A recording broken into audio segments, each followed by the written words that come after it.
Hi, Fearless followers. Kathy Dreyer here with your Fearless Word of today. It comes from our Thrive book. I hope that you're following along in there. Today is the story from John 8, verses 3 through 11. I'm going to start relaying it from verse 1. It's so interesting. It says that Jesus wakes up early in the morning and goes to the temple to teach.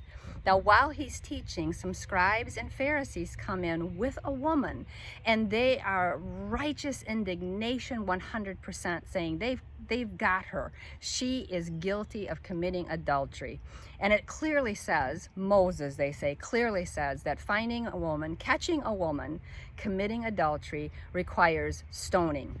And they say, so Jesus, what do you say? Now, the whole thing is to trap Jesus. But I find it interesting. They feel they are so right. They have caught her red-handed, and she comes guilty. She knows she's caught. She must wonder if this is the day that she is going to die by stoning. I'm thinking that there's tempers. There could be wailing from her, and they could be just justified in all of that they're saying. And when they ask Jesus the question, there is no answer. Jesus, it says, bends down and writes in the dust. I don't know if Jesus was giving everyone a little bit of a time out. Let's all count to 100. Let's all calm down. But when he stands up, he looks at them and he says, okay, so you, any one of you who has not sinned, go ahead, throw the first stone. Now something interesting happens, and it starts with the oldest. They drop their stone and they walk away, and one after the other leave. I don't know if the eldest saying that in themselves, admitting that they have sinned in a long life, they have committed a sin. They aren't innocent to throw the first stone, and if that made everyone else follow along. But Jesus bends down again, and he stands up and looks at the woman and says, where are your accusers? Jesus could have thrown the first stone.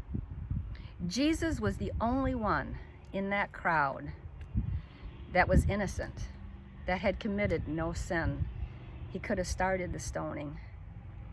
And yet, Jesus says to the woman, they're not here to condemn you, neither do I. Go and sin no more. Jesus' law was one of love.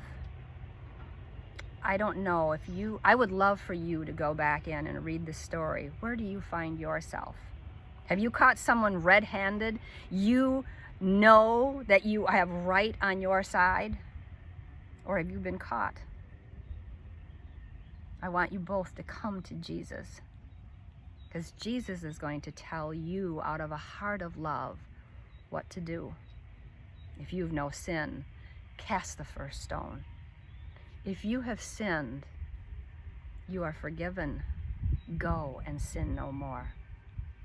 We're praying that these words will follow you through the day. Thank you for joining us, and look again in your Thrive booklet for this lesson, and join us on Sunday.